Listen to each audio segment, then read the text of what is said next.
दोस्तों नमस्कार, मैं डॉक्टर एस के मीना। मैं आज आपको मेल जेनिटाइल ऑर्गन्स यानी मेल्स में उनके जो जननांग हैं, जेनिटाइल्स ऑर्गन्स हैं, उनमें क्या क्या बीमारियां होती हैं उसके बारे में आज आपको बताऊंगा। अभी मैं उनका मामूली ब्रीफ दूंगा और अपने अगले वीडियोज में फिर उनकी रेमेडी भी बताऊंगा। सिफिलिस है तो सिफिलिस क्या होती है, उसकी बीमारी क्या होती है, इस तरह से मैं आपको पूरा डिटेल वर्णन करूंगा। तो जो मेन बीमारियां हैं जेनिटाइल ऑर्गन में होती हैं, मेल जेनिटाइल ऑर्गन्स में, एक होता है ओर्चिटिस। ओर्चिटिस का मतलब होता है फोते, नीचे जो गोलियां हैं उनमें सूजन आना। ये सूजन क्यों आती है? या तो गोनोरिया हो आपको, या सिफिलिस हो, या चोट लग जाए, या ऊंची जगह से कूदना, घुड़सवारी करना, दौड़ना, ठंड लगना, वैसे भी इन गोलियों में अंडकोशों में सूजन आ जाती है। सूजन किसी एक अंडकोश या दोनों अंडकोशों में हो सकती है। अंडकोश यानी फोता बड़ा, कड़ा और लाल हो जाता है, तेज दर्द होता है और दर्द की वजह से अंडे को छुआ नहीं जा सकता। रोगी ना तो खड़ा रह सकता है, ना ही चल सकता है, कभी कभी तेज बुखार आता है। इसको कहते हैं ओर्चिटिस यानी फोतों की सूजन। एक इसी तरह से सूजन है, उसे फोतों में ही हाइड्रोसिल कहते हैं। हाइड्रोसिल का मतलब होता है कि पानी भरना। जो हमारे फोते या अंडकोश हैं उनमें पानी भरना। अंडकोशों की थैली में पानी जमा हो जाने से वह थैली फूल जाती है, जिसकी वजह से अंडकोश बड़ा दिखाई देता है। होम्योपैथिक दवाओं से ये बीमारी खत्म हो जाती है।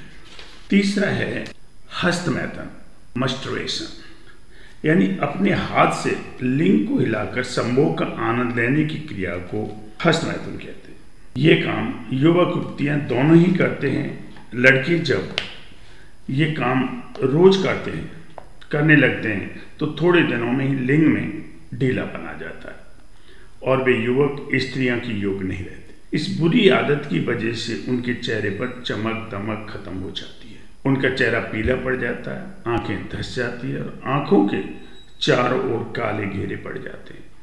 आंखों के आगे अंधेरा छाने लगता है, चिंगारियां सी दिखाई देने लगती हैं और उनको चक्कर आने लगते हैं।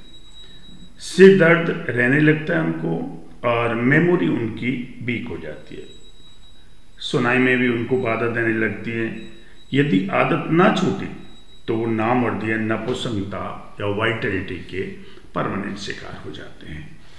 ये है मस्टरबेशन। आगे इसके मैं परिणाम और मेडिसिन्स भी अगले वीडियो में मैं आपको बताऊंगा। इसके अलावा होता है वीर्यपाती यानी स्पर्मेटोरिया और स्वप्न दोष यानी वेट ड्रीम।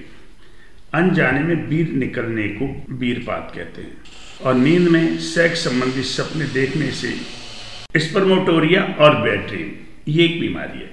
यानी अनजाने में वीर निकलने को स्पर्मेटोरिया कहते हैं और नींद में सेक्स संबंधी सपने देखने से या बिना सपने से वीर निकल जाने को स्वप्न दोष कहते हैं। बीमारी के बढ़ जाने पर स्वप्न दोष भी जल्दी जल्दी होने लगता है और वीरपात भी बार बार हुआ करता है।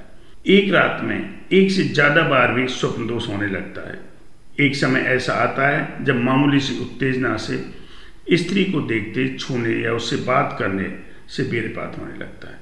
इन दोनों ही बीमारियों का असर रोगी के शरीर, मन दोनों में दिखाई देता है। इन रोगियों का चेहरा बदरंग, शरीर कमजोर हो जाता है, नसें बेजान हो जाती हैं, चेहरे पर झुर्रियाँ पड़ जाती हैं, आंखें अंदर धंस जाती हैं और आंखों के नीचे काले घेरे पड़ जाते हैं।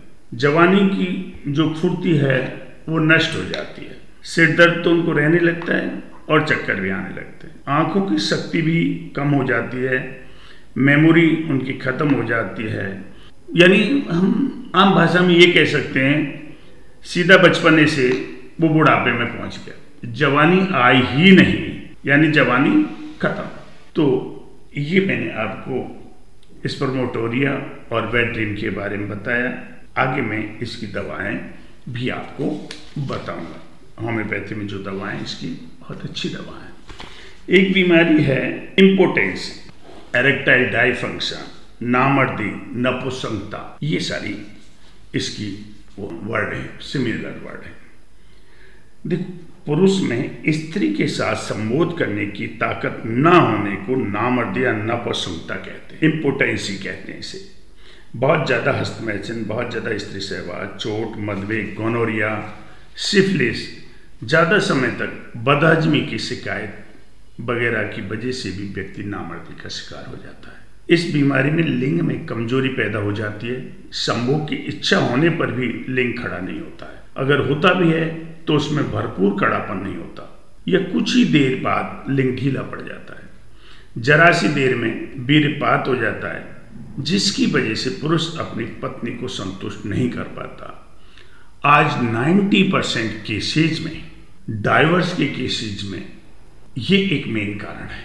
पार्टनर का कमजोर होना एक सबसे बड़ा झगड़े का, डाइवर्स का कारण है। क्या कई बार पुरुष छुपाता है, लेकिन नेचुरल चीज़ों को हम ख़त्म नहीं कर सकते।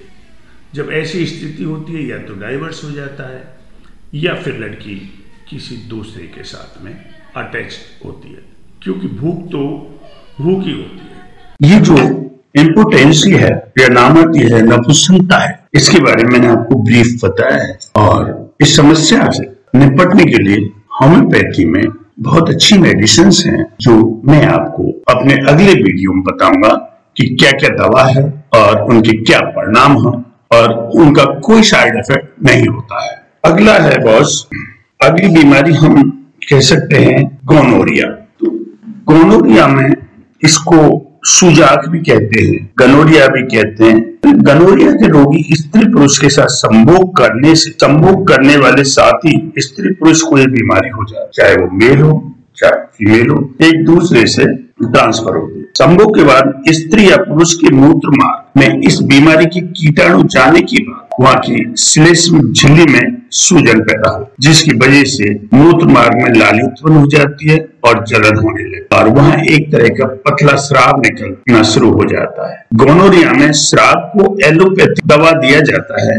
मानो जैसे हमने गोनोरिया की एलोपैथिक दवा दे दी, उसे दब तो जाती है, लेकिन परमानेंट बीमारी खत्म नहीं होती, और इस बीमारी का जहर शरीर के अंदरूनी अंगों में रह जाता है। अंदरूनी अंग जैसे दिल, सिर, आंख, जोड़, खून पर हमला करता है। रोगी कमजोर होता जाता है। वो दमा, प्रोस्टेट ग्लैंड्स के सूजन के बाद गठिया या ट्यूमर, पागलपन, बागी या बवासीर या स्नायु या दिल की बीमारियां, डायबिटीज वगैरह का भी शिकार। ये बीमारी सिर्फ गोनोरिया की शिकार स्त्री पुरुष के साथ संभोग करने से ही हो। ऐसी बात नहीं कि गोनोरिया के शिकार व्यक्ति का चुम्बन लेने, उसके कपड़े पहनने, उसके साथ सोने, उसका झूठा खाने पीने से भी होती है। इस बीमारी में शिकार माँ बाप से भी होते हैं बच्चे, यानी जेनेटिक दृष्टि से भी ये आती है।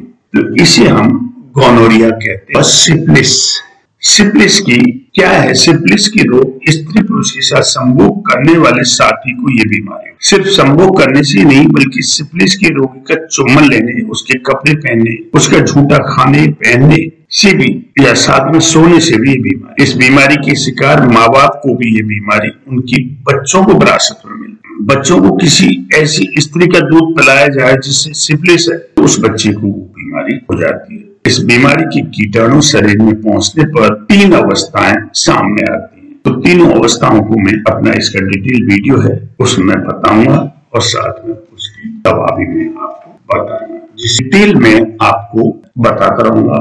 इसके बाद में हम एक बीमारी लेते हैं बुबो। बुबो क्या है?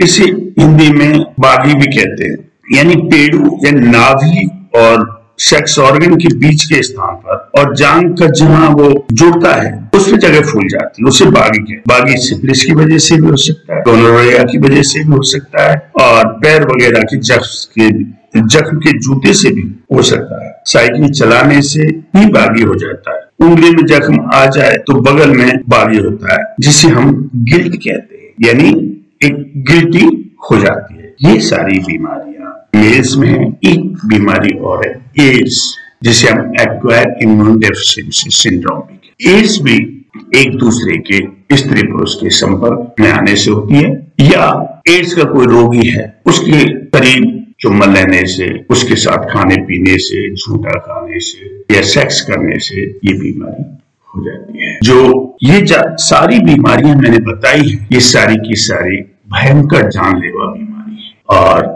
इसमें पुरुष इस तरह से हो जाता है जैसे कि उसका सब कुछ खो गया, आचार, लाचार, हीन महसूस करता है, कहता है मैं क्या करूं। तो इन सबके लिए दोस्तों होम्योपैथी की मेडिसिन आते हैं, होम्योपैथी का ट्रीटमेंट मैंने काफी लोगों को किया है और उनको कभी फिर आगे शिकायत नहीं रही है। मैं अपने अगले वीडियोस में ये जो बीमारियां हैं एक एक करके उसकी मेडिसिन बताऊंगा। आप मार्केट से भी ले सकते हैं या हमसे भी मंगा सकते हैं, ऐसी कोई बात नहीं है। और दवा का परिणाम कितने दिन में आएगा ये सब कुछ मैं बताऊंगा। इसलिए अगेन मैं आपको ये कह रहा हूं कि आप सब्सक्राइब करें, चैनल को सब्सक्राइब करें, लाइक करें, और ऐसे बहुत सारे भाई है जो सिखा रहे हैं इसके, उनको इस चीज को रेफर करें जिससे ज्यादा से ज्यादा लोगों को फायदा हो सके। धन्यवाद दोस्तों, आपने अपना इतना टाइम दिया, सुना, बहुत अच्छा लगा। मालिक से चाहता हूं कि आपको इस तरह कोई बीमारी ना हो, यदि है तो वो खत्म हो जाए। धन्यवाद।